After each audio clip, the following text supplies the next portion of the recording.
Shabbat Shalom familia, que el Eterno les continúe bendiciendo. Sean bienvenidos una vez más a este tiempo de Parashá, este tiempo de estudio. Un tiempo en el que nos dedicamos a escudriñar las Escrituras, siguiendo esas palabras que nuestro Mesías nos dijo, ¿no? Acerca de escudriñar las Escrituras porque a vosotros os parece que allí está la vida eterna y ellas son las que dan testimonio de mí. En esta serie de enseñanzas hemos llegado aquí a la Parashá número 13, el segundo libro de la Torá, del Pentateuco, los primeros 5 libros de la Biblia, los libros de Moisés. Llegamos al segundo libro, el libro que lleva por nombre Éxodo, o en hebreo Shemot. Y esta Parashá lleva ese nombre, Parashá Shemot. Una Parashá que comprende del capítulo 1 de Éxodo al capítulo 6:1.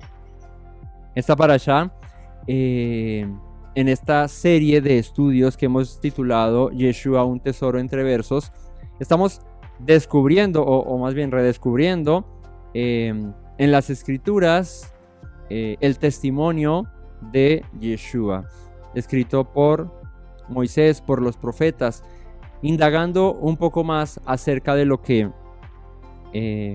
la Biblia hebrea, el Tanakh, ¿no? Los primeros libros escritos acerca de este camino, pues testificaron sobre el Mesías, sobre Yeshua. Así que en este camino de redescubrir esas conexiones, llegamos a este segundo libro de la Torá, el libro de Éxodo, el que narra la salida del pueblo de Israel de Egipto, ¿no? Recordemos que en el cierre de la parashá anterior, en el cierre de ese último tramo del libro de Bereshit, del libro de Génesis, se narra la llegada de la tribu prácticamente de Israel, ¿no? De los hijos de Jacob, con sus esposas, con sus hijos, no más de 70 personas que entraron a la tierra de Egipto por una gran hambruna que hubo en tiempos de José, ¿no? Cuando fue gobernador en Egipto. Y estos llegan allí, se establecen y empiezan a crecer como una gran nación. Y se empieza a dar cumplimiento a la promesa que el Señor le dio a Abraham, que luego le dio a Isaac y que reafirmó en Jacob, de que su descendencia sería como las estrellas del cielo en multitud, o como la arena que está en el mar. Así que llegan no más de 70, y cuando pasamos del capítulo, del último capítulo del 50 de Bereshit al capítulo 1 de Éxodo, ya han pasado bastantes años. Esta entrada de los hijos de Israel cuando llegan a Egipto sucede hace más o menos 3500 años. Ellos llegan a Egipto y allí pasan 430 años. Profetizado esto por el Señor, dicho a Abraham: morarán tus descendientes en una nación extranjera, durante 400 años estarán allí, pero luego regresarán aquí a la tierra que yo te he prometido. Y el Éxodo, o el libro segundo de la Torá, narra eso, narra ese recordar el Eterno, esa promesa y esa liberación del pueblo de Israel.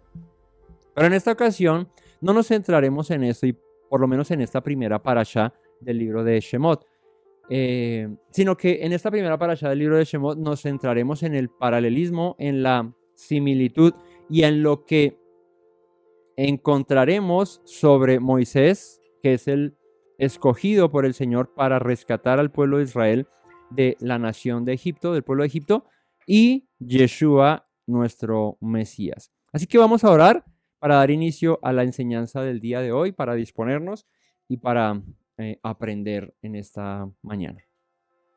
Padre bueno, te damos honra y gloria, Señor, en este día. Te alabamos, te exaltamos, te bendecimos, Padre. Nos das nuevamente la oportunidad, Señor, de compartir, Padre eterno, del alimento espiritual, del que nutre nuestro espíritu, fortalece nuestros huesos, Señor, da aliento al que está cansado, Padre. Gracias por tu palabra, Señor, que permanece firme en los cielos, tu palabra que no cambia, Señor, que es eterna, y que hoy, Padre, cientos de años más tarde, Padre, nos acercamos a ella confiadamente, sabiendo que ha sido inspirada por ti, Señor, que cuenta tus maravillas, tus proezas, tus hazañas, Señor, lo que has hecho, Padre, y lo que harás, Padre eterno, porque como está escrito, tú anuncias el fin, Señor, desde el comienzo, desde el principio. Y Padre, cómo no darnos cuenta, Señor, de que has dicho, Padre eterno, tus planes los has revelado al hombre, Señor, a la humanidad. Lo que has de hacer, Señor, acerca de tu creación, Padre eterno. Y hoy, Padre, nos acercamos confiadamente, Señor, sabiendo que en ti está la vida, Padre. En ti hay salvación, Señor. Permítenos hoy, Padre, escudriñar tu palabra, Señor, encontrar ese camino de regreso al lugar en donde nos extraviamos, Señor, y que ella sea hoy lámpara a nuestros pies y lumbrera en nuestro caminar, Señor. Gracias te doy por mis hermanos, mi familia, Señor, los que disponen su corazón para oír tu voz, Padre, los que de día en día, Señor, atienden a la voz de tu palabra, Señor. Esfuérzales en ti, Señor, fortaléceles, Padre. Y hoy, danos a todos el discernimiento, la sabiduría, el entendimiento para escudriñar tu palabra. Te agradezco, Padre bueno, por los méritos de nuestro Mesías Yeshua. Amén. Familia, vamos hoy a explorar, como les mencionaba, basados en esta parashá número 13, parashá Shemot. Vamos a explorar la similitud que tiene la vida de Moisés con la persona de Yeshua y encontrar en ellos esa gran semejanza basados en dos textos y posterior, uno de ellos expresado por Moisés, el otro expresado por el mismo Yeshua. El primer texto, base de esta relación que encontraremos entre Moisés y Yeshua, es lo que el mismo Moisés dice en el libro de Devarim, en el capítulo 18, versículo 15 al 19. El libro de Deuteronomio dice Moisés en el capítulo 18, verso 15: profeta de en medio de ti, de tus hermanos, como yo, te levantará Yahweh tu Elohim, a él oiréis. De ahí el título de esta enseñanza: un profeta como Moisés. Profeta de en medio de ti, de tus hermanos como yo, te levantará Yahweh tu Dios, a él oiréis. Esto lo está diciendo Moisés al pueblo de Israel. Conforme a todo lo que pedisteis a Yahweh tu Dios en Horeb, el día de la asamblea, diciendo: no vuelva yo a oír la voz de Yahweh mi Elohim, ni vea yo más este grande fuego, para que no muera. Yahweh me dijo: han hablado bien en lo que han dicho, profeta les levantaré de en medio de sus hermanos como tú, y pondré mis palabras en su boca, y él les hablará todo lo que yo le mande. Mas a cualquiera que no oyere mis palabras, que él hablaré en mi nombre, yo le pediré cuentas. Y esto lo dice Moisés antes de partir, antes de morir, en la llanura de Moab, antes de cruzar el Jordán. Allí Moisés le dice al pueblo de Israel: un profeta como yo les levantará el Señor, a él oiréis. Alguien que hablará como yo les he hablado. Pero cuidado, dice el Señor, porque aquel que no oyere a aquel profeta, dice, será desarraigado del pueblo. Así que hay una promesa de levantar a un hombre semejante, similar a Moisés, y ahí veremos una similitud que ahora exploraremos, que guiaría al pueblo en pos de el Señor, ¿no? Que esa fue la labor que hizo Moisés. Y dice: pero aquel que no escuche las palabras de tal profeta que yo levantaré en medio de vosotros, su vida será desarraigada de entre el pueblo. Y esto lo afirma, este concepto lo afirma el mismo Yeshua en Juan 5, 46 al 47. Yeshua dice: porque si creyereis a Moisés, me creeríais a mí, porque de mí escribió él. Pero si no creéis a sus escritos, ¿cómo creeréis a mis palabras? Fíjate que el mismo Yeshua dice: de mí habló Moisés. Cree a lo que dijo Moisés. ¿Y qué dijo Moisés? Deuteronomio 18:15: un profeta como yo les levantará el Señor, a él oiréis. Yeshua dice estas palabras haciendo alusión a eso, a lo que Moisés dijo acerca de uno que se levantaría semejante a él, ¿no? La función de Moisés, liberar al pueblo, rescatarlos de la esclavitud, ¿no? Traer alegría, traer gozo, traer restauración a la nación de Israel, al pueblo del Señor. Y Yeshua dice, yo he venido a cumplir eso. Si no le creen a Moisés que él dijo acerca de mí esto, ¿cómo van a creer a mis palabras? Ustedes deben creer primero a sus escritos. Por eso es que la base de toda enseñanza es la ley de Moisés, las palabras de Moisés, lo que Dios dijo. Se le llaman ley de Moisés porque él fue el depositario de esta ley, pero son palabras de Dios que vinieron directamente a su pueblo a través de un hombre que la recibió, que fue Moisés. Ahora, teniendo en cuenta estos dos pasajes, veremos esta relación estrecha entre la vida de Moisés y la de Yeshua. Y vamos a explorar varios aspectos cruciales de esta relación que tienen estos dos personajes, ¿no? Las últimas parashá estuvimos viendo la relación que tenía José con Yeshua, ¿no? Que es un símbolo profético, José, del Mesías, ¿no? De la redención que traería, la liberación que traería, la provisión, el sustento que traería, que fue lo que hizo José en su tiempo, ¿no? A una nación que perecería o que hubiese perecido si no hubiese acudido a José. Hablando de Israel, ¿no? De los descendientes de Jacob. Ahora, con Moisés pasa algo similar, aunque en contextos diferentes. Ya no era el pueblo pequeño, ya era una nación muy grande, ya era un pueblo bastante multiplicado, y ya la cuestión no era de hambre, de necesidad, sino de opresión, esclavitud, que es lo que acontece en Egipto, ¿no? Digamos que remembrando un poco lo que esta parashá nos cuenta, que no vamos a centrarnos en eso, pero cuando Moisés llega a Egipto, cuando Jacob llega a Egipto, llegan, dice la escritura, no más de 70 personas, 80, algo así menciona, entran a Egipto y empiezan a vivir en la región de Gosén, a ser sustentados por el faraón, a tenerlo todo. Pero narra esta parashá en Éxodo, en Shemot, que muere el faraón que conocía a José y se levanta otro que ya no lo conocía. En este orden de ideas ya no tenía nada que ver, es muy similar a... Este asunto es muy similar a cuando...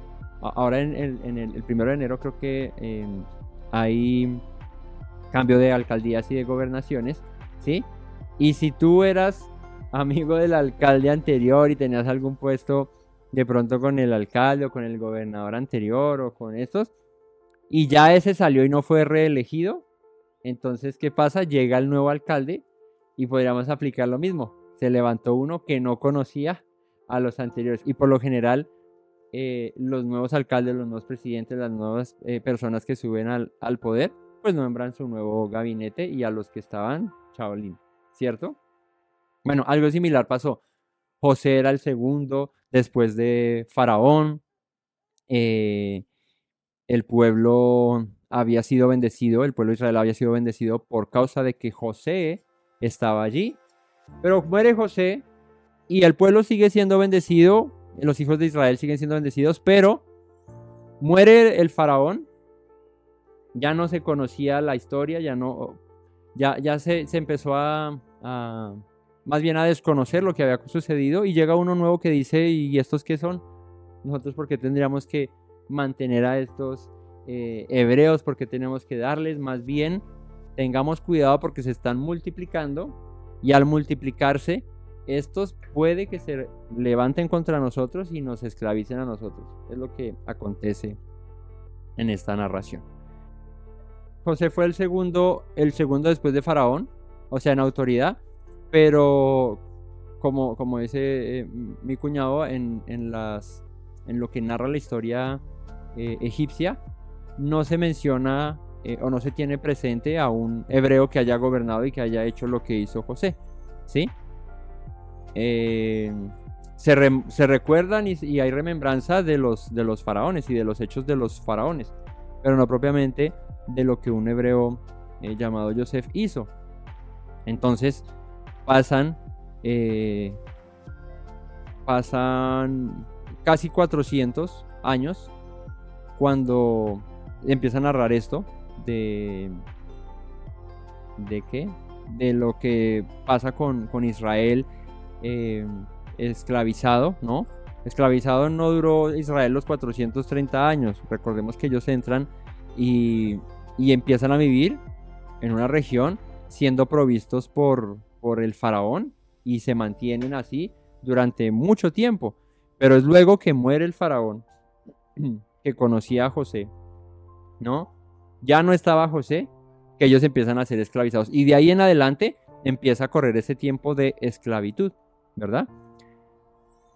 Así que en ese contexto, pues aparece este personaje llamado Moisés en unas condiciones muy similares a las que aparece Yeshua en la historia.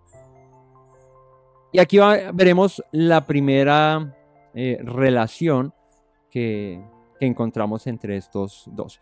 Y la primera relación está en el nacimiento de este Moisés. Vamos a Éxodo 1:15 y leamos lo que dice. Éxodo 1:15 dice: y habló el rey de Egipto a las parteras de las hebreas, una de las cuales se llamaba Sifra y otra Fúa, y les dijo: cuando asistáis a las hebreas en sus partos y veáis el sexo, si es hijo, matadlo, y si es hija, entonces que viva. Pero las parteras temieron a Dios y no hicieron como les mandó el rey de Egipto, sino que preservaron, la vida de los niños. El rey de Egipto hizo llamar a las parteras y les dijo: ¿por qué habéis hecho esto? Que habéis preservado la vida de los niños. Y las parteras respondieron a Faraón: porque las mujeres hebreas no son como las egipcias, pues son robustas y dan a luz antes de que una partera venga a ellas. Y Dios hizo bien a las parteras, y el pueblo se multiplicó y se fortaleció en gran manera. Y por haber las parteras temido a Dios, él prosperó sus familias. Entonces Faraón mandó a todo el pueblo diciendo: echad al río a todo hijo que nazca y a toda hija preservar la vida. Y aquí, en este primer acontecimiento, en estos primeros versos del libro de Shemot, aparece una similitud en la condición en la que va a aparecer luego en el capítulo 2 el nacimiento de este personaje llamado Moisés. ¿Cuál es ese contexto? Un faraón que manda a las parteras hebreas y luego manda a todo el pueblo diciendo: maten a todo varón que nazca. Si nace hija, niña, déjenla vivir, pero si nace varón, que muera. ¿Esto por qué? Por razón de que el faraón comenzaría a hacer esto. Por la misma razón que se narra en Mateo 2, 16 al 18 acerca de Yeshua, sobre un edicto que pronuncia Herodes el Grande. Herodes dice, verso 16 de Mateo 2, Herodes entonces, cuando se vio burlado por los magos, se enojó mucho y mandó matar a todos los niños menores de 2 años que había en Belén y en todos sus alrededores, conforme al tiempo que habían inquirido de los magos. Entonces se cumplió lo que fue dicho por el profeta Jeremías cuando dijo: voz fue oída en Ramá, grande lamentación, lloro y gemido, Raquel que llora a sus hijos y no quiso ser consolada porque perecieron. Entonces, hay una similitud importante. El faraón, rey de Egipto, manda matar a todo niño que nazca, varón. Y luego Herodes el Grande manda matar a todo hijo varón menor de 2 años, conforme a lo que los sabios de Oriente le habían instruido acerca del Mesías que nacería. Y aquí está la primera relación, y es que tanto para Faraón como para Herodes, en aquella época hubo un anunciamiento, una profecía, un oráculo, como se quiera llamar, acerca de alguien que vendría a liberar, en este caso de Faraón, a los hebreos, a los israelitas, y en el caso de Herodes, a los judíos de la opresión de Roma. Ambos en el mismo sentido sometidos. De pronto la esclavitud de los egipcios no se asemejaba a la gobernanza de los romanos sobre los judíos, pero en principio era lo mismo. Ninguno tenía autoridad sobre sí mismo. Los hebreos en tiempo de Faraón sometidos a un gobierno egipcio, los judíos en tiempos de Herodes sometidos a un imperio romano. Así que en eso aparece en la historia dos personajes. Uno en Egipto llamado Moisés, otro en Judea llamado Yeshua. Ambos nacen en el contexto de dar muerte a los primogénitos, a los varones, a los hombres, niños que nacieran. ¿Listo? Para que lo tengamos ahí presente. Así que ahí está la primera similitud entre Moisés y Yeshua. Algo que nos hace ver que la vida de estos dos, tanto la de Moisés como la de Yeshua, irían encaminadas por el mismo causa, ¿no? Usando la alegoría de lo que sucedió con Moisés en el río donde fue puesto en una barca, ¿no?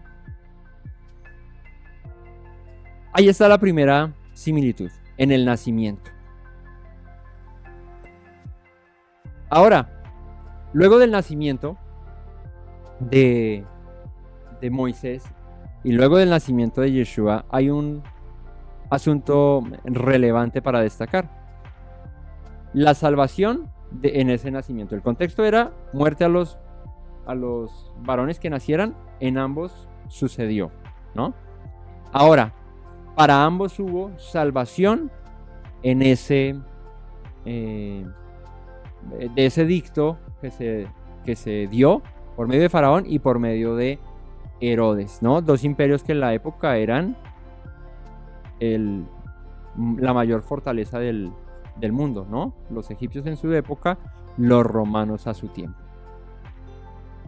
Hubo salvación en ese nacimiento. Moisés, por un lado, fue colocado en un cesto en el río para salvarlo de la muerte que fue anunciada por Faraón. Capítulo 2, verso 3 al 4 de Shemot. Bueno, leamos desde el 1. Un varón de las familias de Leví fue y tomó por mujer a una hija de Leví, la que concibió y dio a luz un hijo, y viéndole que era hermoso, le tuvo escondido 3 meses. Pero no pudiendo ocultarle más tiempo, tomó una arquilla de juncos y la calafateó con asfalto y brea, y colocó en ella al niño y lo puso en un carrizal a la orilla del río. Y una hermana suya se puso a lo lejos para ver lo que le acontecería. Entonces, fíjate, ¿qué pasa? Dos descendientes de Leví, un levita, una levita, se juntaron, ¿verdad? Y de ahí nace Moisés, en el contexto del edicto de matar a todo varón que nazca. Estos preocupados por la vida de su hijo, lo ocultaron 3 meses. Que 3 meses ya es un purgo, ¿no? Para saber que el faraón dio el edicto de que cuando nazcan, cojan al niño y échenlo al río, ¿no? 3 meses ya es bastante tiempo. Pero se dieron cuenta que no podían ocultarlo durante más tiempo, entonces tuvieron que hacer algo. Y este algo fue poner al niño en una arquilla, ¿no? En un canasto, en una cesta, ahí. La calafatearon, le pusieron brea, algo similar a lo que con el arca, ¿no? La impermeabilizaron para que no se hundiera. Y lo pusieron en el río, cerca a un juncal. Ahí lo pusieron para que el río se lo llevara, ¿no? Y de pronto su suerte fuese mejor que la que le esperaría si era descubierto en casa de sus padres. Así que hay salvación para aquel niño que nació, ¿no? Para Moisés. En el caso de Yeshua pasa algo similar. Y eso está en Mateo 2, 13 al 15. Dice Después que partieron ellos, José y Miriam, he aquí un ángel del Señor apareció en sueños a José y le dijo: levántate y toma al niño y a su madre y huye a Egipto y permanece allá hasta que yo te diga, porque acontecerá que Herodes buscará al niño para matarlo. Y él despertando tomó de noche al niño, a su madre y se fue a Egipto. Fíjate que cuando, para resumirles un poco la historia del nacimiento de Yeshua, cuando los sabios de Oriente, que son llamados reyes magos por la tradición, pero no eran seguramente ni reyes y completamente seguro que no eran magos, o sea, no es como se vende hoy en día por la tradición cristiana. Eran sabios de Oriente, eran personas que estudiaban los astros, que sabían acerca de profecías, y cuando ven la estrella, una estrella en el firmamento diferente a las demás, ellos ven en esto una señal importante con respecto a una profecía hebrea que era el nacimiento de un Mesías. Estos van a donde Herodes, y cuando llegan a donde Herodes, les pide la información, todo, y ellos le cuentan: no, es que vimos su estrella en el oriente, hemos venido para adorarlo, para presentarle ofrendas, regalos, todo, no sé qué se dice más. Y sucede que Herodes, como este era el que mandaba la parada, pues les dice a ellos: díganme todo y yo voy a ir a adorarlo también. Pero en realidad esto era para mirar, para descubrir dónde estaría este niño y matarlo. ¿Por qué? Porque amenazaba a su imperio, ¿no? Un salvador de los judíos supondría una amenaza para el imperio romano. Entonces era más fácil deshacernos de la amenaza, según el pensamiento de Herodes, matando a cualquier niño judío que naciese o menor de 2 años, por si las moscas, ¿no? En ese orden de ideas llegan estos sabios, estos astrólogos, esta gente que conocía los astros, las estrellas, y se habían guiado por ello a llegar hasta donde nacería el Mesías. Y estos que cuando van hacia donde está Yeshua, dice que el Señor les habló, y ellos se dieron cuenta y dijeron: este lo que quiere es matar a este niño. Entonces le dijeron otra cosa a Herodes y no se devolvieron por el mismo camino, sino se fueron rumbo a otro sitio para evitar que Herodes descubriese dónde estaba Yeshua. En este contexto, cuando nace Yeshua, en esto que les acabo de mencionar, es que se le aparece el ángel y le dice a José: huye, porque Herodes ha mandado matar a todo niño varón que haya nacido.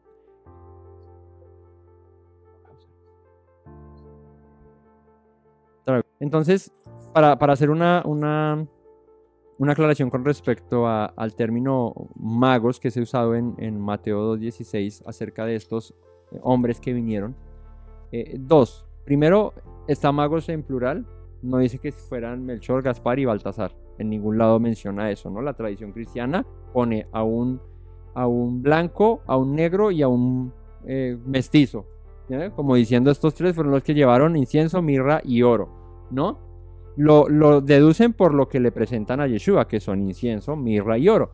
Estos eran simplemente objetos o fragancias en un sentido, como el incienso y la mirra, y el oro, metales muy preciados que se le daban a los reyes. Esto era un regalo de reyes, digamos que en el contexto histórico esto era regalo de reyes. A nadie se le daba incienso, a nadie, de reyes para reyes. Entonces estos eran, usando la palabra griega de donde viene mago, que es magos, literal así es la palabra griega, significa esto un científico, ¿sí? Una persona entendida en una ciencia, en este orden de ideas: astronomía, ¿cierto? Incluso astrología, que ya era la lectura, digamos que mística o profética acerca de los astros, algo que Dios desde el principio instauró. De hecho, cuando crea las luminarias en el cuarto día, el sol, la luna y las estrellas, dice: les servirán como señal. Lo que en hebreo o en costumbre o tradición judía o en costumbre hebrea se conoce como las mazarot, que son las constelaciones, todo esto tiene un sentido de ser, están allí por algo, ¿no? Que hoy en día salga Walter Mercado, bueno, ese señor ya murió, ¿cierto? Ya sueno muy viejo cuando hablo de este. Había un ¿cómo se llama eso? Un astrólogo. Astrólogo, ¿cierto? Astrólogo. Que se llamaba Walter Mercado, que salía todas las mañanas en los canales nacionales diciendo, te voy a leer el horóscopo. Entonces, Tauro y Géminis y para ti hoy no sé qué, hiciste más. Lejos de eso, por ejemplo, en época de Babilonia, David era un hombre entendido acerca de esto. Por ejemplo, Daniel, perdón, sí, no David. Daniel, un hombre que probablemente desde aquella época en Oriente, porque Daniel, vuelvo, estaba en Babilonia, estuvo en Babilonia, en el lejano Oriente, allí profetizó o habló o dijo o mencionó acerca de un Mesías que sería llamado el Hijo del Hombre, que esto es un término que usa Daniel, acerca de un Salvador para la nación de Israel, ¿no?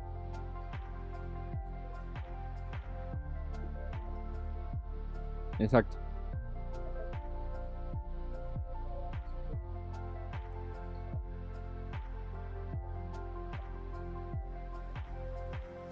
Un científico de aquella época cogía textos proféticos, en este caso de Daniel cogió al rollo de Jeremías y dice, me propuse entender lo que Jeremías había dicho acerca de las semanas. Y estas semanas, este término semanas, sí, pero digo, hace alusión a un periodo de tiempo, no específicamente a 7 días como conocemos una semana, sino a un periodo de tiempo, ¿no? Del cual se habla de las 70 semanas de Daniel, que puede hacer referencia a los 70 años que estuvo Judá cautivo en Babilonia, pero también a unos periodos de tiempo de los que se habla hasta días, años, todo eso, pero que en la sabiduría que tenía un hombre entendido como Daniel, interpretó acerca de un escrito anterior a él, profético, de un hombre llamado Jeremías, que por lo menos anterior a él era 70 años antes de cuando esto se menciona, ¿no? Porque esto era al fin del cautiverio. Aquí otro punto para destacar con respecto a esto, y es que teniendo en cuenta a Daniel, que fue un hombre que vivió en Babilonia en medio del cautiverio de los judíos por Nabucodonosor, Daniel fue un hombre que fue sabio. De hecho, la escritura menciona que en una de las primeras incursiones que hizo Nabucodonosor a Judá, se llevó a los sabios, a los entendidos, entre ellos jóvenes como Daniel, que destacaban de los demás jóvenes de la época en sabiduría, en inteligencia, en entendimiento, ¿no? Y era muy valioso para un rey extranjero llevarse cautivo a gente que sabía acerca de una u otra ciencia o una u otra cuestión, ¿no? Entonces, cuando hablábamos acerca del cautiverio de Judá por medio de Babilonia, pues una de las estrategias que hizo Nabucodonosor fue primero llevarse a los entendidos, a los inteligentes, a los sabios, porque esto haría que el pueblo se entregara más fácil. Cuando no hay gente que piense, que opine, que diga, no podemos dejarnos de esto, no, pues el pueblo se entrega fácilmente cuando no hay líderes. Y en ese orden de ideas, pues Daniel era uno de estos. Fue llevado muy joven, pasa casi la mayor parte de su vida cautivo en Babilonia, y de hecho viene a ser parte de los magistrados, de los sabios en Babilonia, en lo que era la antigua Mesopotamia, el lejano oriente. Y de allí hay una conexión directa con estos magistrados que provenían probablemente de aquella región.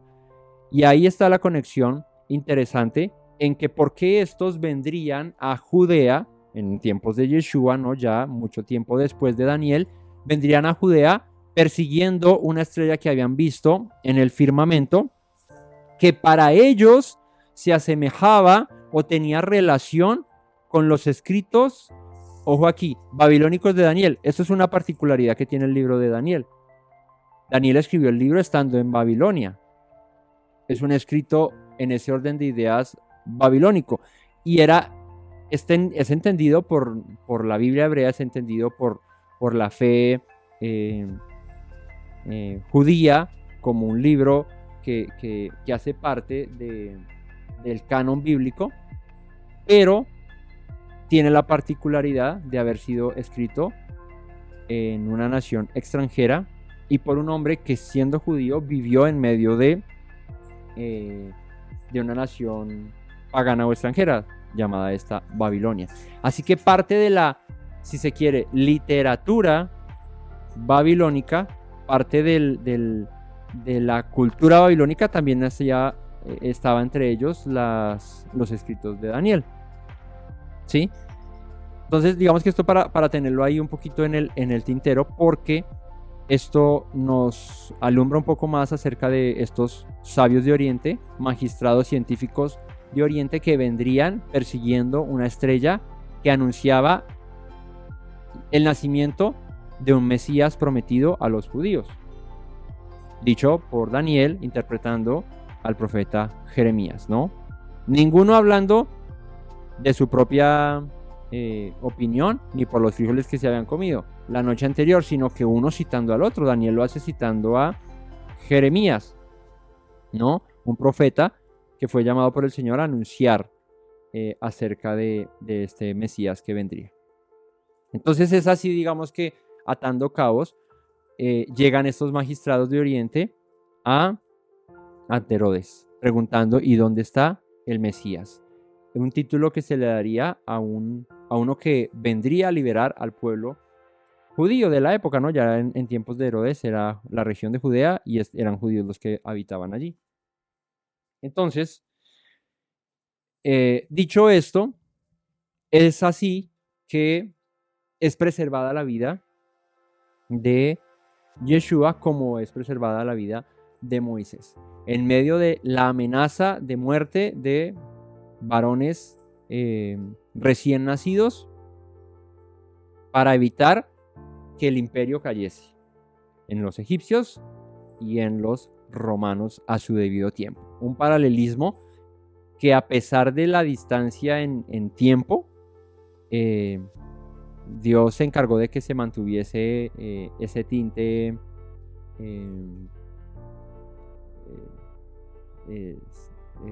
¿cómo se diría?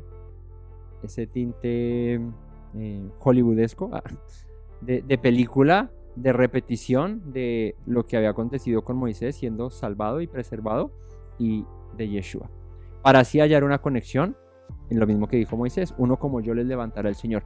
Ese uno como yo no solamente hablaba de las palabras que dijo Moisés, sino incluso de la vida que llevó Moisés. Para que fuese esto prueba, voy a usar un término indubitable, ¿sí? ¿Sí saben qué es eso? Irreprochable, que no hay pierde, de que el Mesías que se estaba levantando, que anunciaba Juan el Bautista diciendo: uno mayor que yo viene, del cual yo no soy digno de desatar ni siquiera el calzado de sus pies, fuese relacionado directamente con Moisés, ¿no? Pero ¿qué pasó? La palabra de Dios no halló cabida en los líderes de la época y dijeron no. Y ahorita vamos a ver esos paralelismos en los que Yeshua dice: yo soy ese. Bueno, entonces en el nacimiento también es preservado, y la segunda es la salvación en medio de su nacimiento por parte de los padres de Moisés, metiéndolo en una arquilla y que se fuera por el río, y acerca de Yeshua llevado a Egipto, que aquí es bien interesante porque esto hace parte de otro paralelismo, el que fuese llevado a Egipto el Mesías, que lo veremos más adelante. Entonces fue preservado, sacado de la nación, ¿no? En aquel entonces el edicto fue acerca de Judea. Roma mandó por edicto de Herodes matar a todo varón que naciese en la provincia de Judea. Ya en Egipto no tenía jurisprudencia ese edicto, entonces pues ya la vida de Yeshua estaría preservada, sería salva. Luego viene otra similitud, y es la identificación que tiene Moisés con el pueblo. Y digo la identificación, ¿por qué? Porque Moisés se crió, no nació. Bueno, sí nació en medio de egipcios, pero no en una familia egipcia, él siendo hebreo, descendiente de Leví. Pero se cría porque cuando tiene 3 meses en la arquilla, les resumo la historia, si quieren verla para saber sobre eso, vayan y la ven en nuestro canal de YouTube. Allí, en esa arquilla es preservado Moisés por la hija del faraón. Así que Moisés crece y se desarrolla en un contexto egipcio, ¿no? Crece siendo un egipcio. Su identidad o aparente identidad era egipcia. Pero no obstante, aunque fue criado en la casa de Faraón, se identificó más con el pueblo oprimido que con el opresor. Y esto lo encontramos en el capítulo 2, verso 11 de Éxodo. Vamos un poquito más abajo, ahí adelante. En aquellos días, dice, sucedió que creciendo ya Moisés salió a sus hermanos y los vio en sus duras tareas. Aquí hay algo interesante que destacar, y es que Moisés es preservado a los 3 meses.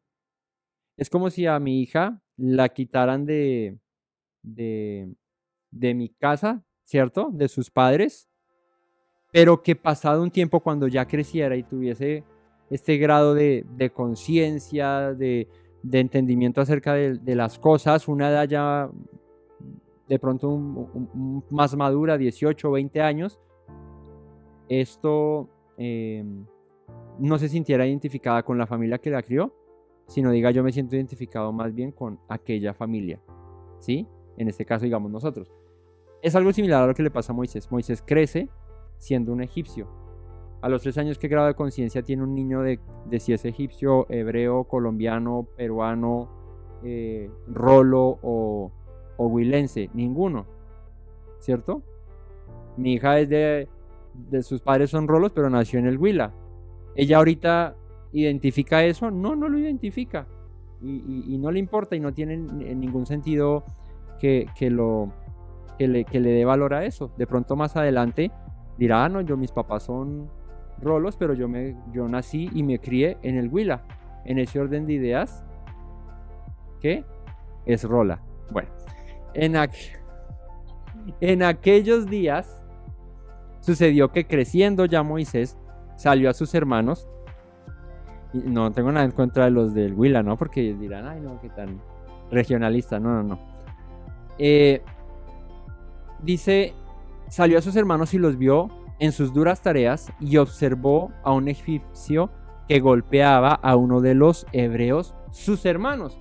Y ahí es lo interesante, esa identidad que haya Moisés, no en los egipcios sus hermanos, sino en los hebreos sus hermanos. O sea, él vestido como un hijo de Faraón, ¿no? De los poderosos de Egipto, porque si era contado como hijo de la hija del Faraón, pues cuánto más. Bueno, aquí hay un detalle que no es menos y que no puedo obviar, y es que la hija de Faraón pide que una nodriza hebrea cuide de aquel muchacho, ¿no? Entonces, en ese periodo de aprendizaje temprano, pues la nodriza hebrea seguramente le impulsó a tienes más relación con nosotros que con ellos. Pero él siguió siendo un egipcio en su desarrollo. Ahora llega una edad madura en la que ya es grande Moisés, sale y ve que sus hermanos hebreos están siendo oprimidos, golpeados por los egipcios. Entonces dice, miró a todas partes y viendo que no parecía nadie, o sea que no había moros en la costa, mató al egipcio y lo escondió en la arena. Al día siguiente salió y vio a 2 hebreos que reñían. Entonces dijo al que maltrataba al otro, ¿por qué golpeas a tu prójimo? Él respondió, ¿quién te ha puesto a ti por príncipe y juez sobre nosotros? ¿Piensas matarme, como mataste al egipcio? Entonces Moisés tuvo miedo y dijo, ciertamente todo se supo, ¿no? esto que había hecho de matar al egipcio y esconderlo en la arena, dijo, aparentemente se dieron cuenta, no fui el único que lo vio, sino que hubo más gente que lo vio. Y de ahí a Moisés le toca huir. ¿Por qué? Porque esto llega a oídos del faraón y el faraón procura matar a Moisés por lo que había hecho. Entonces, ¿cuál es el paralelismo aquí? La relación en autoridad Moisés como egipcio, pero sintiéndose con empatía hacia el pueblo oprimido que eran los hebreos.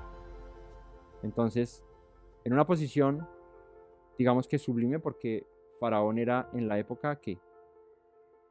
Un dios. Faraón era un dios en la época. Eso era Faraón, ¿sí? Un dios.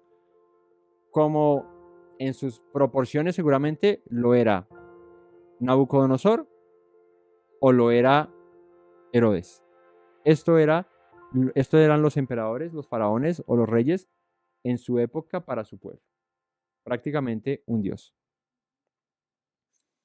Entonces, Moisés, criado en la casa del dios de Egipto, ¿no? Que de hecho Faraón era comparado con Ra, el dios Sol, en ese orden de ideas, pues Moisés era de la corte del dios de Egipto, o sea, una persona importante, ¿no? Con una investidura que le daba poder para hacer muchas cosas, por ser hijo de la hija del faraón. Ahora, ¿cuál es la relación aquí con Yeshua? Pues toda. Filipenses 2, 5 al 8. Dice, haya pues en vosotros este sentir que hubo también en el Mesías Yeshua. ¿Cuál? El cual, siendo en forma de Dios, no estimó el ser igual a Dios como cosa que aferrarse, sino que se despojó a sí mismo tomando forma de siervo, hecho semejante ¿a quién? A los hombres. Y estando en la condición de ¿qué? ¿Sí me siguen en la lectura? En la condición de hombre, se humilló a sí mismo, haciéndose obediente hasta la muerte y muerte de cruz. Así que fíjate, Yeshua, siendo en semejanza de Dios, y esto habla acerca de su naturaleza, Moisés, su apariencia, su procedencia era de Faraón, del rey de Egipto, del dios de Egipto. Yeshua, siendo en forma de Dios, en semejanza de Dios, se despojó, dice, se humilló, dejó su divinidad y vino y se hizo como un siervo, en semejanza de ¿qué? De hombre, ¿no? Vuelvo, ahí está la conexión entre Moisés y el hebreo golpeado, siendo él un egipcio o habiendo sido criado como egipcio, ¿no? Y Yeshua, en semejanza de Dios, haciéndose como uno de nosotros, en semejanza de nosotros, para venir a rescatarnos. Y Hebreos 4:15 dice, porque no tenemos un sumo sacerdote que no pueda compadecerse de nuestras debilidades, sino uno que fue tentado en todo según nuestra semejanza, pero sin pecado. Entonces, se hizo como uno de nosotros, como dice la conocida canción. ¿Cómo dice? Esa.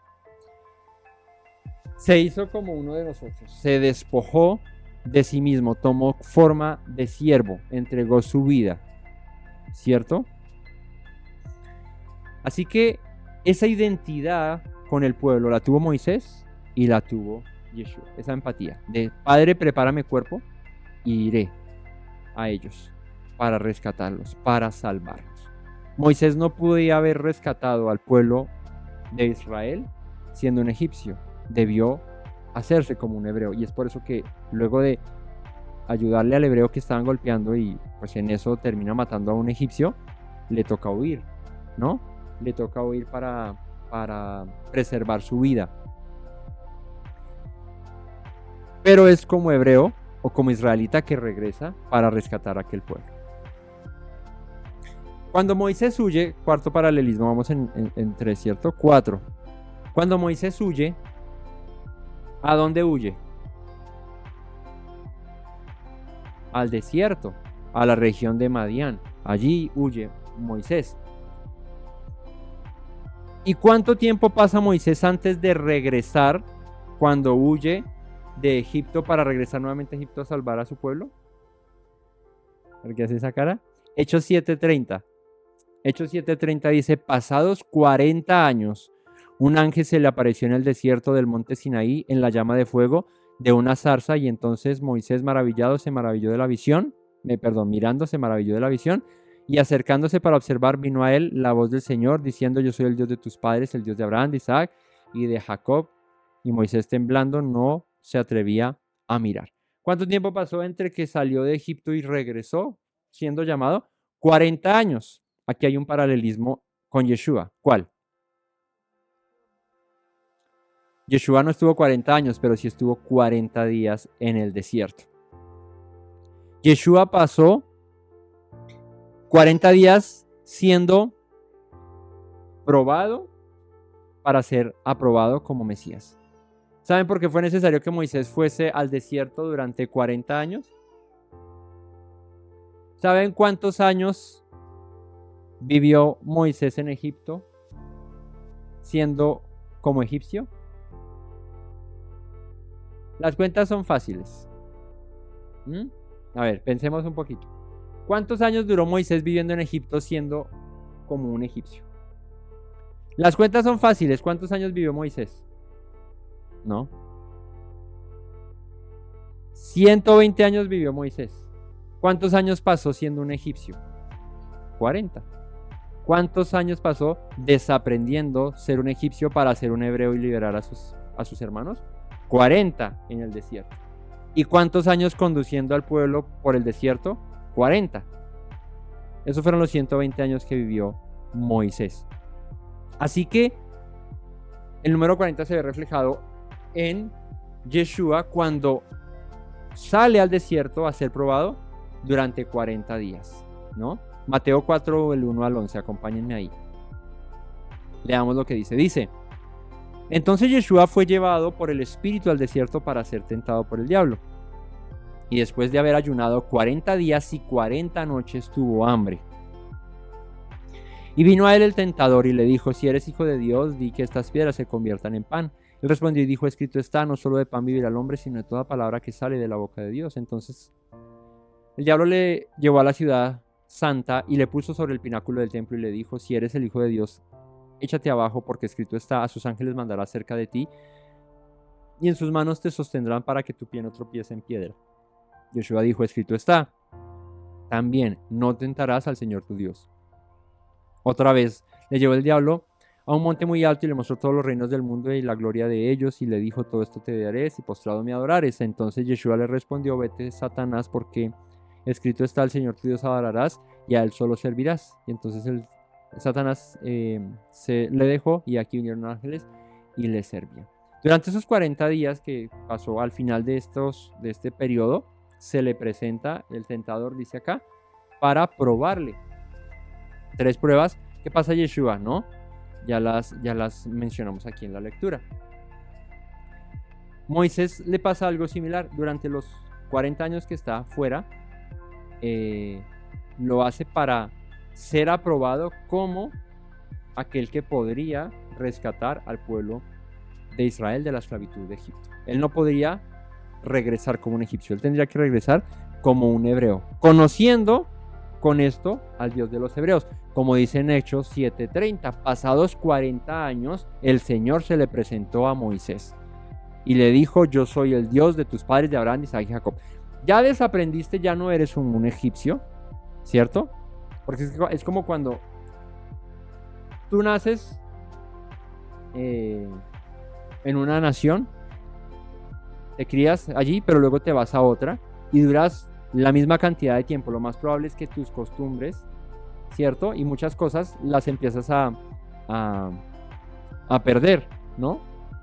Empiezas a adoptar costumbres, tradiciones, prácticas, incluso si hablas el mismo idioma, acento, ¿cierto? Porque se te empieza a pegar del lugar en donde vives, ¿no?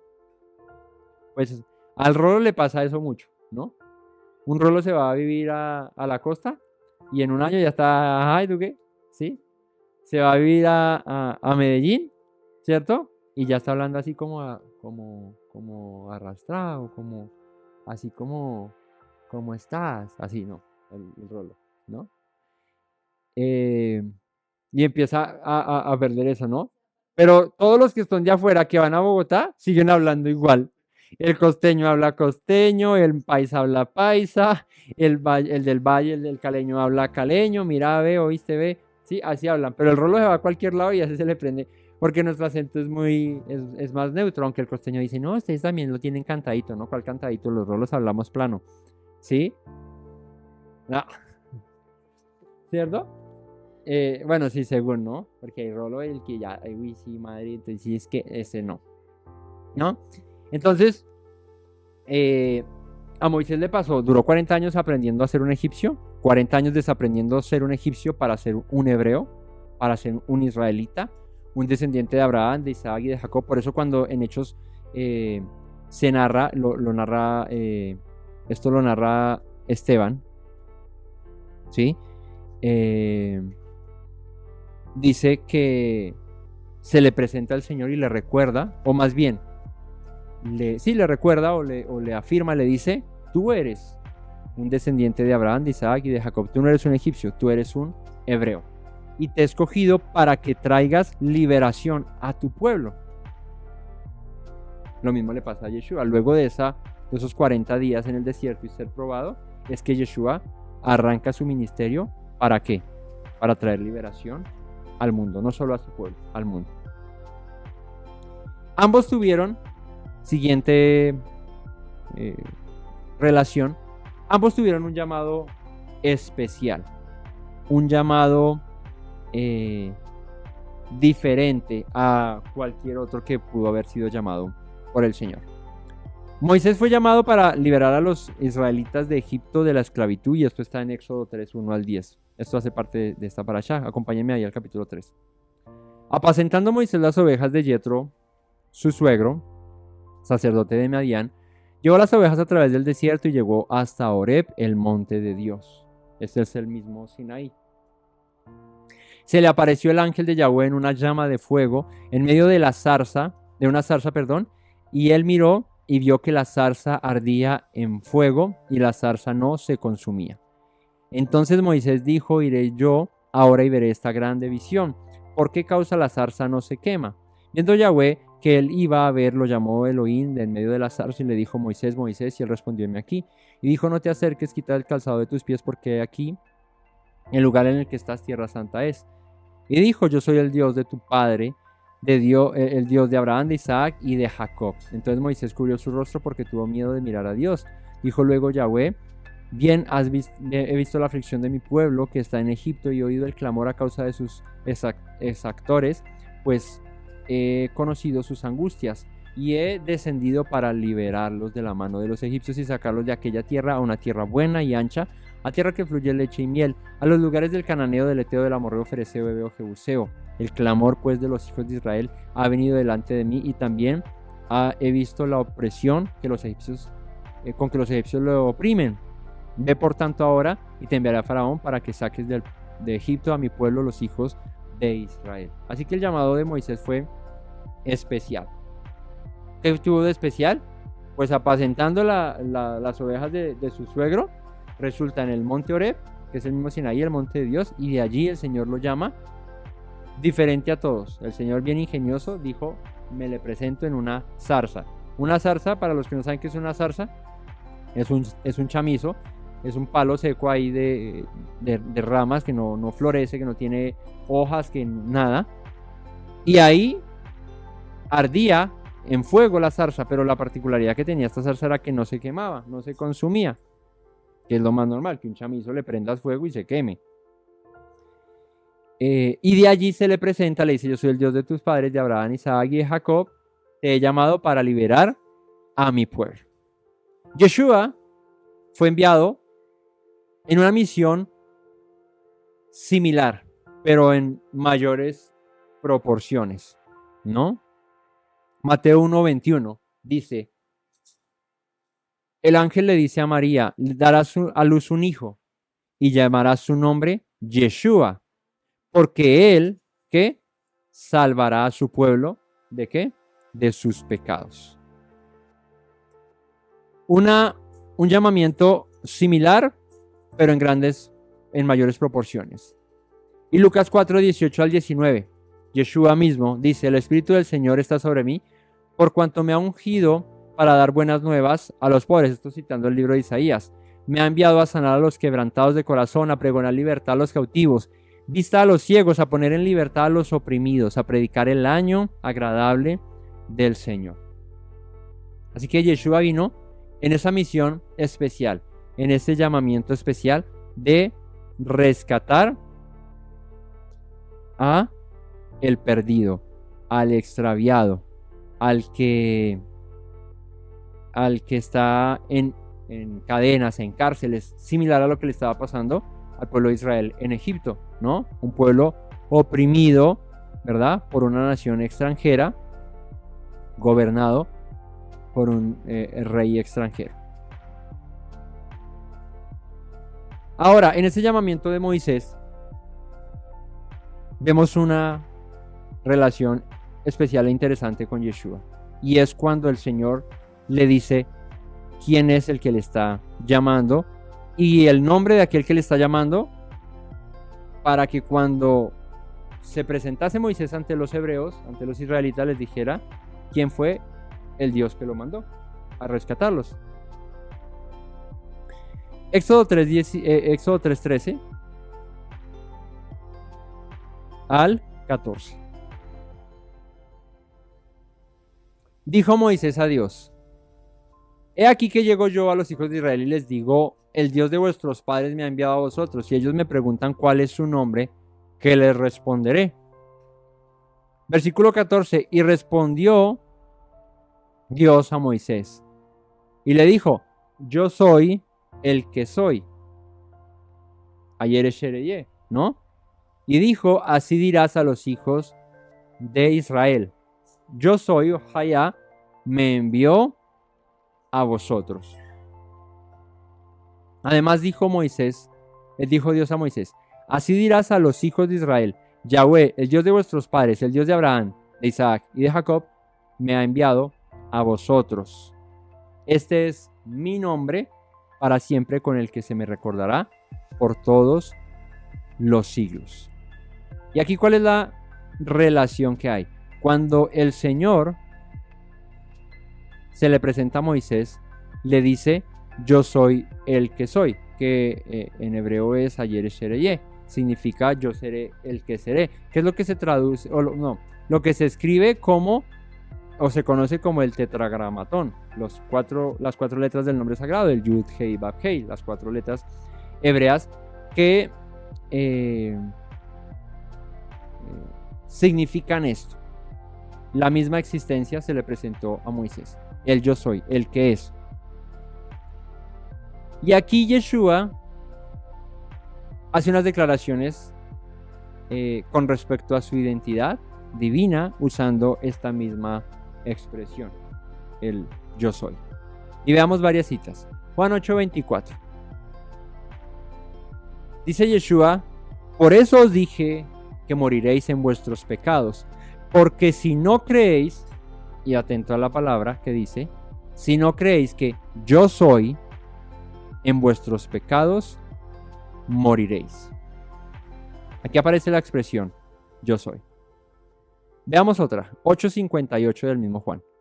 Yeshua les dijo, de cierto os digo, antes que Abraham fuese, y usa la misma expresión que yo soy. Y tomaron piedras para arrojárselas. Esta es una expresión que, como les acabo de mencionar en Éxodo 3:14, usa el Altísimo, el Señor Dios, para referirse a Él, diciendo, yo soy el que soy, o el yo soy, ¿no? Que es el nombre que lleva el Eterno.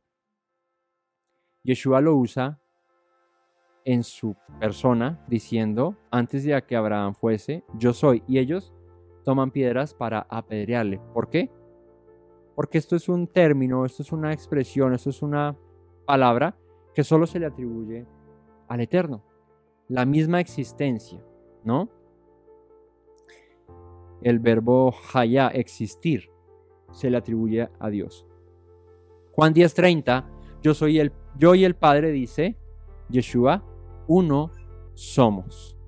Juan 11:25 al 26, le dijo Yeshua, yo soy la resurrección y la vida, y el que cree en mí, aunque esté muerto, vivirá. Y todo aquel que vive y cree en mí no morirá eternamente.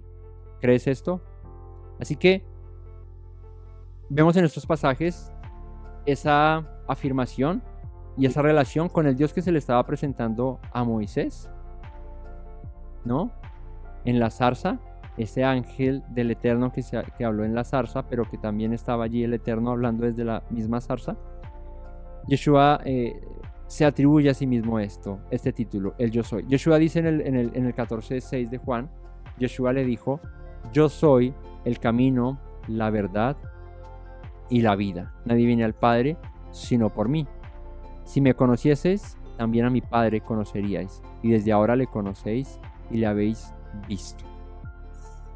Felipe le dijo, Señor, muéstranos al Padre y nos basta. Yeshua le dijo, ¿tanto tiempo hace que estoy con vosotros y no me habéis conocido, Felipe? El que me ha visto a mí, ha visto al Padre. ¿Cómo pues dices tú, muéstranos al Padre? ¿No crees que yo soy en el Padre y el Padre en mí? Las palabras que yo hablo, no las hablo por mi propia cuenta, sino que el Padre que mora en mí, Él hace las obras. Creedme que yo soy en el Padre y el Padre en mí. De otra manera, creedme por las mismas obras. Así que, mira, Yeshua aquí afirma nuevamente este término que usa el Señor cuando se le presenta a Moisés, el yo soy, y que Él y el Padre son uno, y que Él y el Padre está, más bien que el Padre está en Él. Y Juan 14:1 dice, 11, perdón. Ah, no, esa la terminamos leyendo ya en el pasaje anterior, ahí cerramos. Entonces, el nombre revelado del Señor fue revelado a Moisés en Éxodo 3:13, el nombre sagrado, el nombre que representa la misma existencia de Dios. Y con relación a esto, Yeshua se nombra a sí mismo de la misma forma. Siguiente relación, la misericordia y la redención que viene a traer Moisés y que viene a traer Yeshua por medio de su obra redentora. Dios expresa su compasión y su deseo de redimir a Israel, y es por eso que llama a Moisés. En el 3:7 al 8 de Shemot dice, dijo el Señor, bien he visto la aflicción de mi pueblo que está en Egipto y he oído su clamor a causa de sus exactores, pues he conocido sus angustias y he descendido para librarlos de la mano de los egipcios y sacarlos de aquella tierra, una tierra buena y ancha, tierra que fluye leche y miel, lugar del Eteo, Amorreo, Fereceo, Heveo y Jebuseo. Así que aquí se manifiesta la misericordia de Dios hacia su pueblo, su compasión para traer liberación. Y con Yeshua pasa exactamente lo mismo. Lucas 19:10 dice, porque el Hijo del Hombre vino a buscar y a salvar, ¿qué? Lo que se había perdido. A eso vino Yeshua.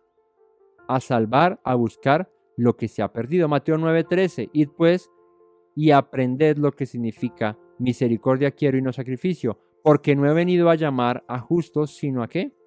A pecadores, ¿a qué? Al arrepentimiento. A eso vino el Mesías. Y el versículo de oro y estrella, que es Juan 3:16, ¿no? De tal manera amó Dios al mundo, que dio a su Hijo unigénito, para que todo aquel que en él crea no se pierda, sino tenga vida eterna. Porque Dios no envió a su Hijo al mundo para condenar al mundo, sino para salvar al mundo por él, por medio de él. Así, para eso envió a su Hijo. Y es lo que pasa con Moisés. Dios envía a Moisés para salvar a su pueblo, para rescatarlo por medio de él, porque es Moisés el que libera al pueblo. O sea, bueno, es el Señor quien libera a Israel, ¿verdad? Pero es a través de Moisés que es liberado Israel. ¿La salvación de quién viene? Del Señor. su nombre será Yeshua, porque él salvará a su pueblo de sus pecados, ¿no? Salvación de Yahweh es lo que significa el nombre Yeshua. Entonces ahí está esa conexión estrecha entre la misión de misericordia y redención de Moisés y la de Yeshua. Siguiente relación. Ambos tuvieron una función intercesora delante del Señor. Y esto lo vemos en Éxodo 32, 11 al 14. Y es que Moisés ora en presencia del Señor, y dice el capítulo 32, verso 11 de Éxodo: Moisés oró en presencia de Yahweh, su Dios, y dijo: Oh Yahweh, ¿por qué se encenderá tu furor contra tu pueblo? Que tú sacaste de la tierra de Egipto con grande poder y con mano fuerte. ¿Por qué han de hablar los egipcios diciendo: para mal los sacó, para matarlos en los montes y para raerlos de sobre la faz de la tierra? Vuélvete del ardor de tu ira y arrepiéntete de este mal contra tu pueblo. Acuérdate de Abraham, Isaac y de Israel tus siervos, a los cuales has jurado por ti mismo y les has dicho: yo multiplicaré vuestra descendencia como las estrellas del cielo, y daré a vuestra descendencia toda esta tierra de que he hablado, y la tomarán por heredad para siempre. Entonces Yahweh se arrepintió del mal que dijo que habría de hacer a su pueblo. Fíjate que cuando el pecado del becerro de oro, Moisés intercede por el pueblo de Israel para que no muera. Así que cumple una labor Moisés ¿de qué? De Salvador, ¿no? Sí, bueno, sí, pero ¿cuál es la labor ahí en esta intercesión que hace Moisés? ¿Cuál es la labor? Mediar.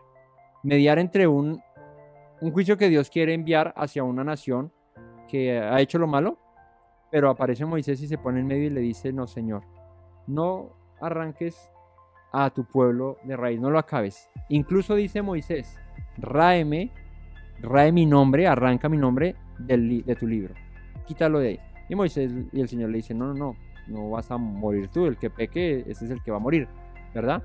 Pero entonces ahí está una labor importante que el apóstol Pablo y el autor de Hebreos menciona acerca de lo que es Yeshua delante del Padre y lo que hace por nosotros. Y 1 Timoteo 2, 5 al 6 dice: porque hay un solo Dios y un solo mediador entre Dios y los hombres, Yeshua, hombre, el cual se dio a sí mismo en rescate por todos, de lo cual se dio testimonio a su debido tiempo. ¿Cuál es la función de Yeshua según el apóstol Pablo? Mediar entre Dios y los hombres, ¿no? ¿Qué fue lo que hizo Moisés? Mediar entre el Señor Todopoderoso, que estaba molesto con su pueblo, e Israel, para preservación. Es la labor de intercesión, ¿no? Y Hebreos 7:25: por lo cual puede también salvar perpetuamente a los que por él se acercan a Dios, viviendo siempre para interceder por ellos. Yeshua resucita, sube a los cielos, y su labor es, o su misión ahora es interceder por los hombres, ¿no? Para que haya esa mediación entre un Dios justo que exige justicia para aquellos que han cometido pecados, ¿verdad? Y un pueblo pecador que merece la muerte. Y ahí aparece la persona de Yeshua a interceder por su pueblo, ¿no? Al igual que Moisés. Apareció en momento de aflicción, en un momento de opresión de los israelitas en Egipto. Otra comparación que hay allí y otra relación hermosa que hay es la recepción de la ley, de la instrucción de la Torá, porque Moisés tiene esa cualidad o esa particularidad, a diferencia de otros hombres llamados y muy usados por el Señor. Moisés fue el depositario de la ley de Dios. O sea, es a Moisés al que el Señor llama al monte y le dice: sube, y lo tiene allá 40 días y 40 noches, y allí le da todas las instrucciones, todos los mandamientos, todas las leyes se las da el Señor a Moisés. Luego Moisés las comunica y las escribe en el libro de la ley, ¿no?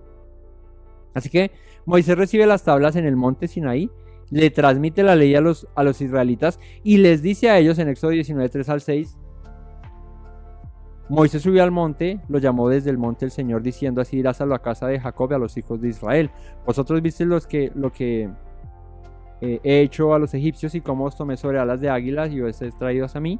Ahora pues, si diereis oído a mi voz y guardaréis mi pacto, vosotros seréis mi especial tesoro sobre todos los pueblos, porque mía es toda la tierra, y me seréis un reino de sacerdotes y gente santa. Estas son las palabras que dirás a los hijos de Israel.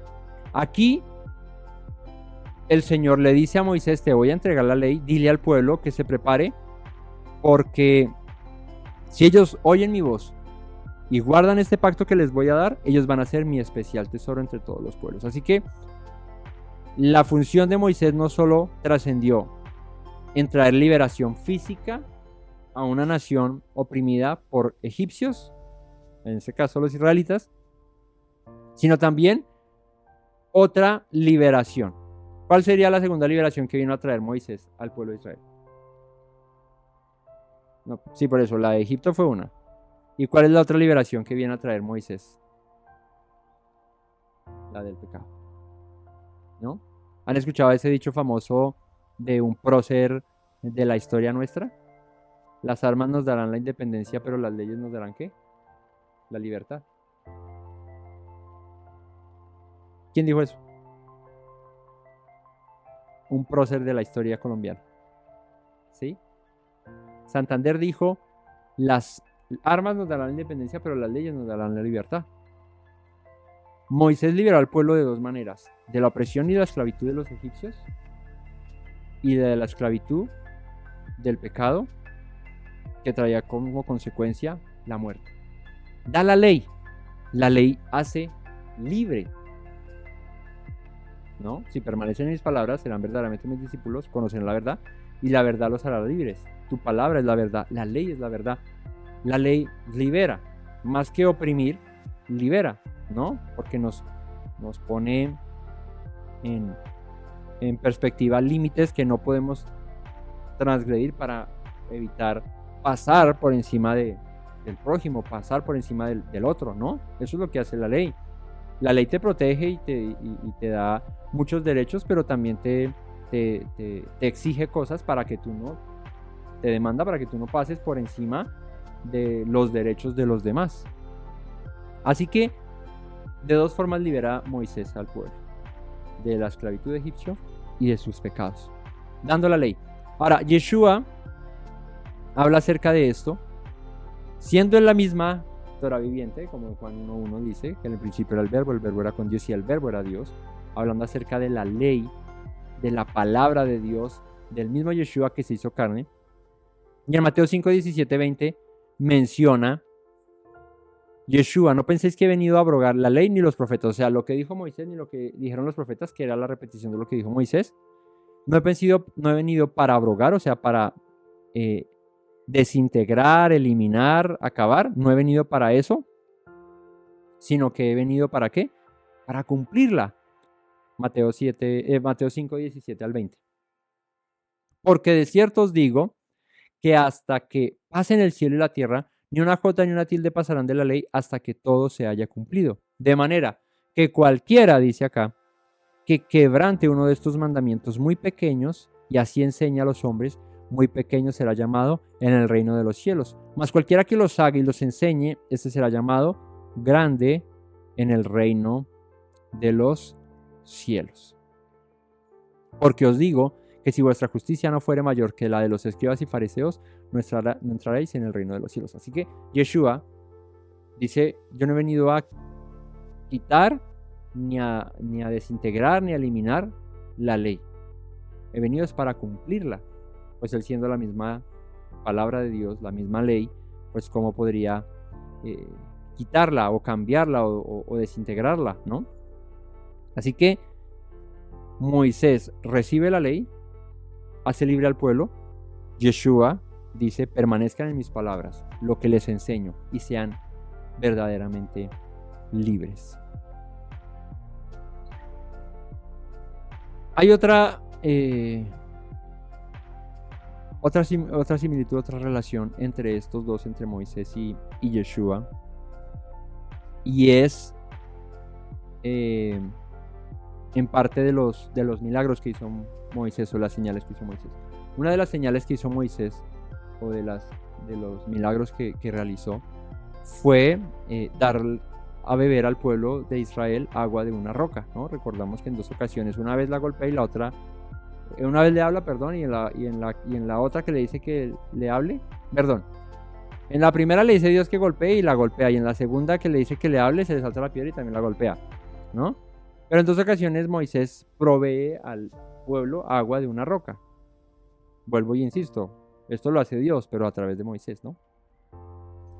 Entonces, Moisés hace brotar agua de la roca en el desierto para saciar la sed del pueblo. Éxodo 17, 1 al 7. Toda la congregación de los hijos de Israel partió del desierto de Sin por sus jornadas conforme al mandamiento de Yahweh y acamparon en Refidín. No había agua para que el pueblo bebiese y altercó el pueblo, pelearon el pueblo contra Moisés y dijeron, danos agua para que bebamos. Y Moisés dijo, ¿por qué altercáis conmigo? ¿Por qué tentáis al Señor? Así que el pueblo tuvo allí sed y murmuró contra Moisés y dijo, ¿por qué nos hiciste subir de la tierra de Egipto para matarnos de sed a nosotros, a nuestros hijos y a nuestros ganados? Entonces clamó Moisés a Yahweh, diciendo, ¿qué haré con este pueblo? De aquí a un poco me van a apedrear.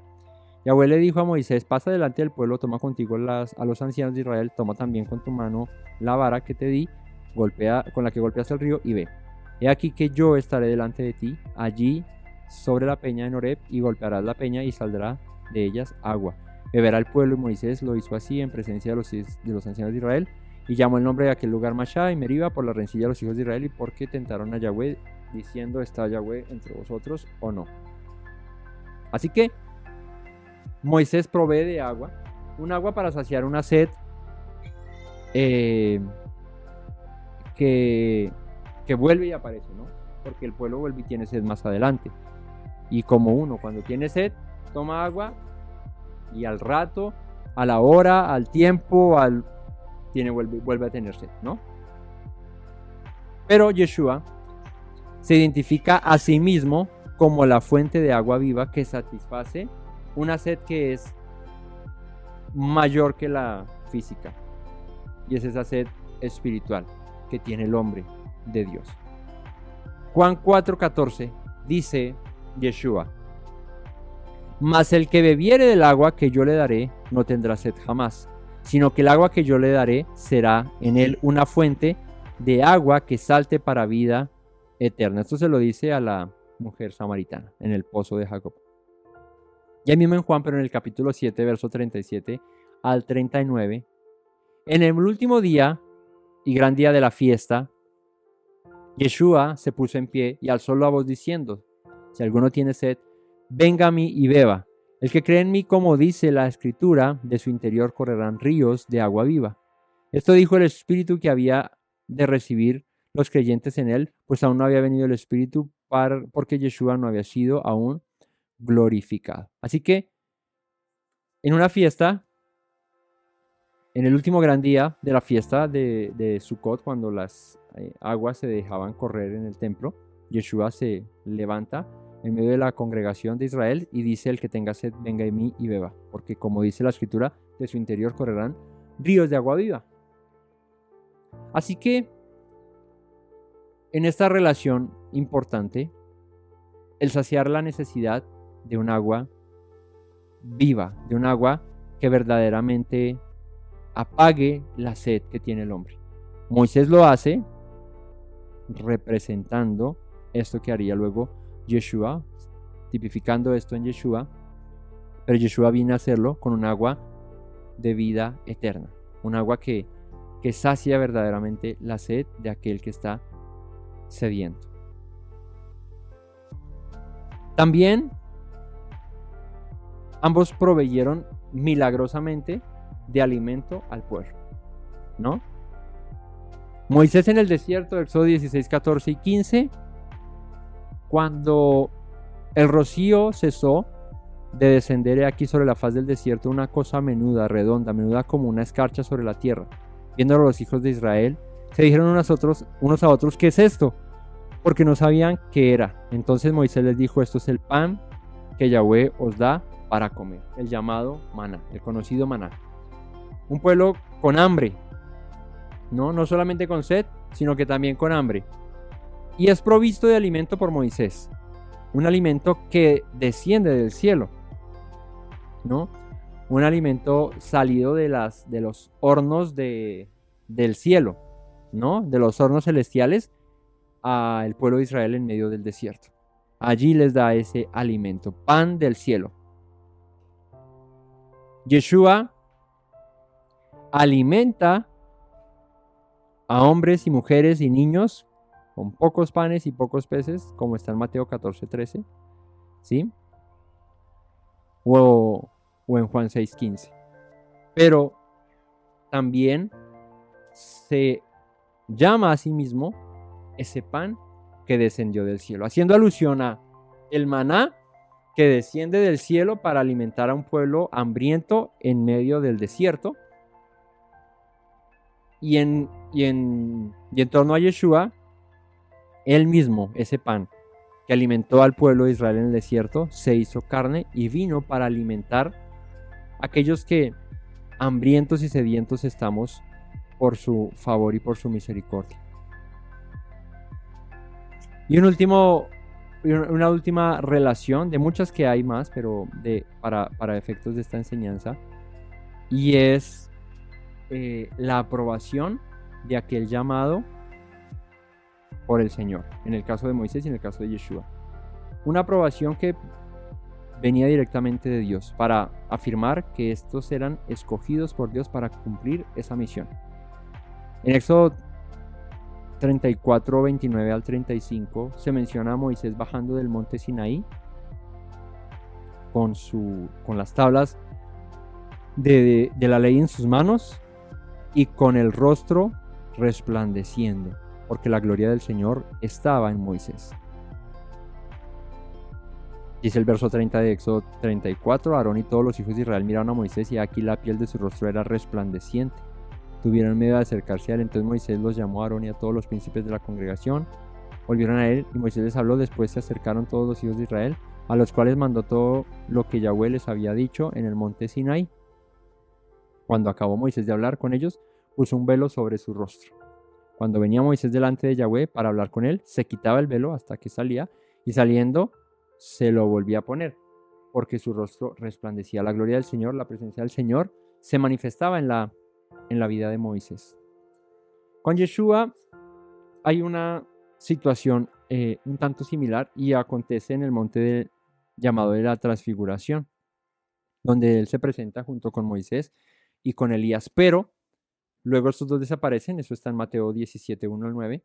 Estos dos desaparecen y queda él solo, y una voz que aprueba desde el cielo a este Yeshua, una voz que dice en el verso 5, finalizando de la cita que les di de Mateo 17, este es mi Hijo amado, en quien tengo complacencia, a él oíd. Así que, familia, estas y muchas más relaciones podremos encontrar, pero estas relaciones específicamente le dan un valor especial a esas palabras que dijo Yeshua: si le creyeran a Moisés, me creerían a mí. De mí escribió Moisés. Esta relación hace que identifiquemos en la vida de Moisés, en el camino que vivió, lo que pasó, lo que hizo, a un Mesías profetizado desde siempre. Que el mismo Moisés dijo: profeta como yo, les levantará el Señor, a él oí. Así que, si no nos damos en la tarea de escudriñar las Escrituras, de encontrar estas relaciones tan estrechas, tan claras, ¿no?, tan directas entre lo que está escrito en la ley y los profetas y el Mesías Yeshua, pues no vamos a comprender la persona de Yeshua, no vamos a entender ese plan de redención que el Padre hizo a través y ejecutó a través de su Hijo. Es clave ver todos estos aspectos para entender quién es Yeshua, ¿no? Como Él lo hizo con sus discípulos luego de haber resucitado, duró 40 días con ellos, enseñándoles a través de la ley, de los profetas, de los escritos, donde Él estaba profetizado, anunciado, para que creyesen en Él. Los que seguramente habían dudado en algún momento de su palabra, ¿no? Porque luego de muerto muchos huyeron, muchos le abandonaron, muchos no le siguieron. Se le presenta a sus discípulos y les dice: yo soy. Nuevamente aquí estoy cumpliendo las palabras de mi Padre, lo que está escrito en el libro de la ley y los profetas. Miren, y les enseñaba con Moisés, con los profetas, dónde estaba él escrito allí. Y esa es la misión que estamos llevando a cabo. Y es identificar a Yeshua entre todos estos versos, ¿no? Un tesoro tan grande como lo es la ley, la Torá, y descubrir el tesoro mayor entre todos, que es el Mesías, dado a nosotros los hombres. Con diligencia debemos hacerlo, con perseverancia, con discernimiento, con inteligencia, con entendimiento, ¿no? Todo esto no es para que sea una enseñanza más, una prédica más, escuchando citas bíblicas aquí y allá, sino para que verdad lo entendamos. Y cuando lo entendamos y nos apersonemos de eso, podamos también comunicarlo, ¿no? Es triste ver y pensar que alguien viene y te pregunta, bueno, acerca del Dios en el que crees, y quedas perdido porque no sabes ni qué decir, ni qué enseñar, ni de qué hablar. Todo esto que hacemos de traer estos mensajes es para poder brindar esas herramientas, no solo para tu propia edificación, no solo para la edificación de tu propia fe, sino para cumplir la misión que el Señor nos mandó hacer discípulos, enseñar a otros, transmitir este mensaje a otros, porque de nada sirve un árbol que lleva fruto si no viene alguien y se lo come. El árbol lleva fruto, el fruto se cae, se pudre y hasta ahí fue, y no cumplió ningún propósito. El fruto no es para que te contemples a ti mismo, el fruto es para que lo des a otros. Así que todas estas enseñanzas vienen a cumplir ese propósito. Así que estemos atentos, dispuestos siempre a escuchar la voz del Señor, a comprender todo esto, porque es para nuestra propia vida, ¿sí? Aquí mi cuñado, yo podemos durar 1 hora, hora y media, 2 horas, hablándoles acerca de esto que conocemos, que entendemos y que queremos transmitirles, pero si lo oyen o no lo oyen, o simplemente están y no están, pues de nada sirve la hora y media que estuvieron escuchándonos, porque se perdió. La hubieran aprovechado mejor haciendo otra cosa. Esto aprovecha cuando la palabra de Dios cobra sentido en nosotros. Cuando todo esto que aprendemos lo interiorizamos, cuando todo esto que aprendemos lo guardamos como tesoro en nuestro corazón y lo transmitimos, ¿no? Cuando lo compartimos, ahí esto cobra sentido.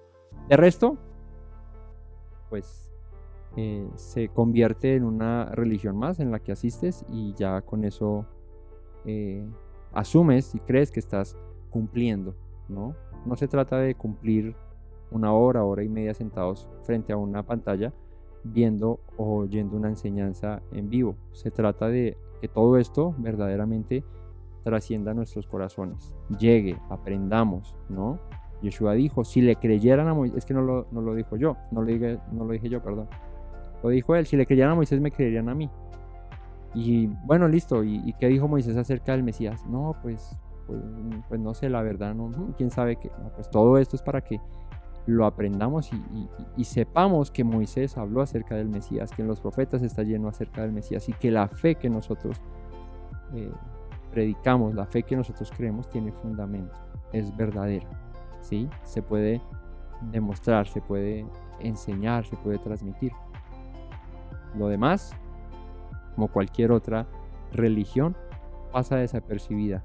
Y lo malo, o el problema que hay ahí, es que te engañas, como dice el apóstol Pablo en 2 Corintios 13:5, examinaos a vosotros mismos, probaos a vosotros mismos si estáis en la fe. Si el Mesías está en vosotros, a menos de que estéis reprobados. Y la fe se prueba cuando atiendo a la voz de sus palabras, cuando las pongo en consideración, cuando las hago, cuando las sigo, cuando las escudriño, cuando vivo por esta fe que digo tener, ¿no? No me llamo de tal o cual religión solamente por nombre, o porque o porque así estoy acostumbrado, porque pues ya entrados en gastos, pues me considero esto o aquello, sino porque en realidad eso es lo que soy, eso es lo que vivo, eso es lo que predico, eso es lo que transmito, ¿no? La fe debe trascender de palabras, debe trascender de oraciones, la fe debe trascender de sentarse a escuchar una predicación, la fe debe trascender a transmitirla con nuestra vida. El mejor ejemplo que podemos dar nosotros como creyentes es el testimonio de nuestra propia vida. Esforcémonos en eso, esforcémonos en dar a conocer el mensaje del Evangelio con nuestra propia vida, alumbrando primero a los de nuestra casa, alumbrando a nuestros hijos, a nuestra familia, a nuestros padres, a nuestros hermanos, alumbrando, ¿no? Y luego a los que nos rodean, para que vean en nosotros algo diferente, ¿no? No nos vean igual, no, esos se parecen a los tales, eso es como igual, como la misma vaina que estos o aquellos, porque dicen y no hacen, porque esgrimen mucho de hacer esto, de hacer aquello, de que guardan esto, de que guardan aquello, pero yo los veo y hacen la misma cosa que los demás, ¿sí? Entonces, que nuestra fe trascienda, y esto es en lo personal para cada uno de nosotros. Cada uno de nosotros debe ser consciente de si la fe que profesa es genuina. Si no, les doy un consejo valioso, ¿sí? Apague y vámonos. Bueno, apague y váyase, porque si la fe no te está, o sea, si la fe que profesas, si lo que dices creer no te está transformando la vida, no te está cambiando y no te está sirviendo de nada, pues la verdad sacas más provecho. Por ejemplo, nosotros que guardamos el Shabbat haciendo otras cosas te van a hacer más productivo. Literalmente te va a ser más productivo eh, ponerte a trabajar o ponerte a hacer alguna otra cosa que calentar asiento durante un tiempo y no hacer que tu fe cobre sentido. Espero que las palabras del Señor hayan cabida en sus corazones, en nuestros corazones, que todas estas enseñanzas verdaderamente trasciendan a todos nosotros para ser transformados, para ser cambiados, para ser hechos a imagen y conforme a su semejanza. La escritura dice: Dios hizo al hombre conforme a su imagen y a su semejanza los creó, pero luego el hombre se desvió. Y cuando tú ves tu vida, podrías decir: soy hecho a imagen y semejanza de Dios. Dios haría esto que hago, Dios haría esto que no hago. De esa manera puedes tú identificar si tu vida va por buen camino o simplemente estás patinando en lo mismo. Familia, que el Todopoderoso les bendiga. Muchas gracias a todos por asistir, por conectarse, por compartir. No olviden dejar sus comentarios si tienen preguntas, si tienen cualquier duda, déjenla ahí en los comentarios, compártanla, con gusto la contestaremos. Compartan estos mensajes para que llegue a otros, ¿no? Ayúdenos a difundir este mensaje del Evangelio, este mensaje de la Torá, este mensaje que transmitimos a todos ustedes del conocimiento del Dios al que seguimos. Y no olviden nunca las palabras que dijo nuestro Mesías Yeshua: si permanecen en mis palabras, serán verdaderamente mis discípulos y conocerán la verdad, y la verdad los hará libres. Shabbat Shalom a todos.